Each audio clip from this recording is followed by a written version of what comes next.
Hello friends, তো আজকে আমার একটা বন্ধুর জন্মদিনের জন্য আমরা সব বন্ধুরা মিলে একটা ক্যাফেতে গিয়েছিলাম। ক্যাফেটা খুব সুন্দর ছিল, মানে একদম বাঙালিয়ানায় ভর্তি। তো ওখানে গিয়ে আমরা কেক ফেক কাটলাম।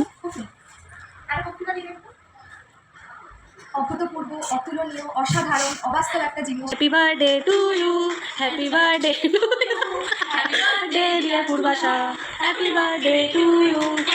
তারপর আমরা সবাই মিলে চাউমিন আর চিকেনের একটা কম্বো অর্ডার করেছিলাম আর পাস্তা অর্ডার করেছিলাম। আমি তো খেয়েছিলাম, কিন্তু বাকিরা খেতে পারিনি। মানে বাকিদের খেতে খেতে অবস্থাটা খারাপ হয়ে গেছিলো। লাস্টে সেই আমাদেরকেই, আমি, আমার একটা বন্ধু সমৃদ্ধি, সৃজিতা, আমরা 3 জন মিলে খেয়েছি, বাকিটারা সেরকম কিছু খাই। তারপর একে দেখে একদম লাফাতে লাফাতে ছবি তুলতে চলে এসছে।